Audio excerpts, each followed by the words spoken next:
Hello everyone, I'm Kirti More from KTHM College Nasik.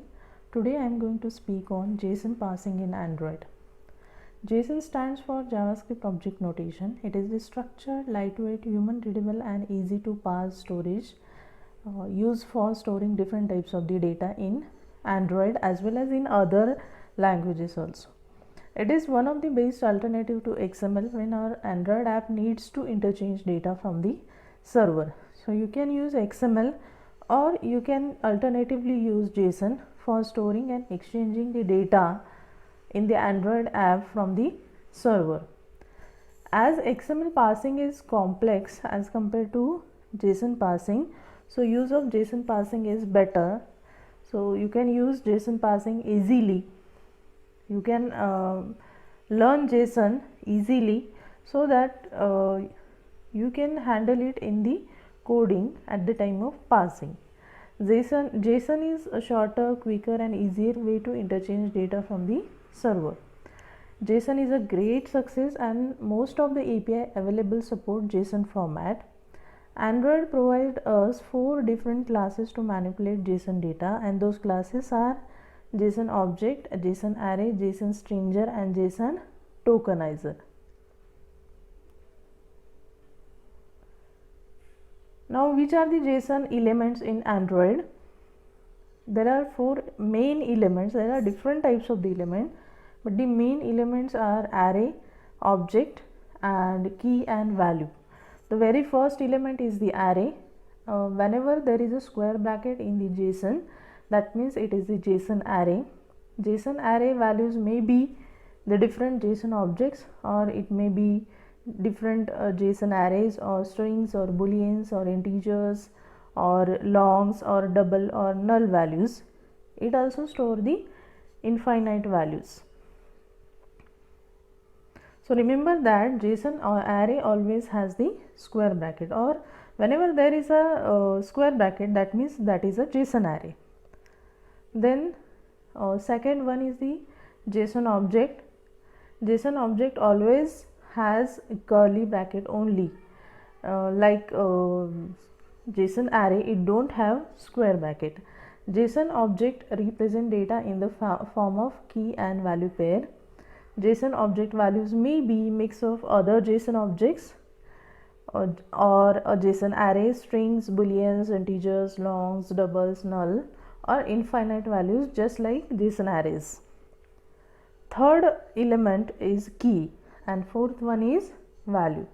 So as I said, JSON values are stored in the form of key and value pair. So what is a key? It is the identifier that holds some value, or for a value identification is given by the key.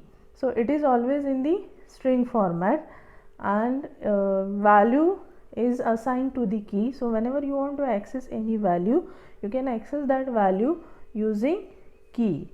So value can be of any primitive data type and that value can be accessed by using key.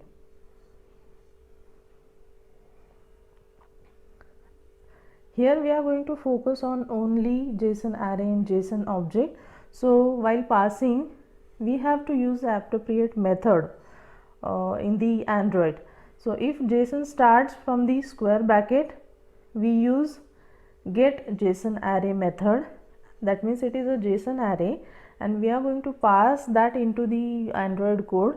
So we are going to use the method get JSON array, and if there is only curly bracket, no square bracket, that means it is a JSON object, and for passing it in the Android, we are going to use the method get JSON object.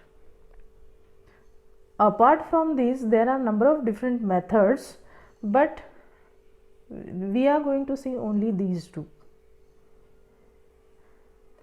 This is the example of JSON object. It's very simple example. There are curly braces, there is a employee data, and what are the attributes in employee? Name, salary and marital status.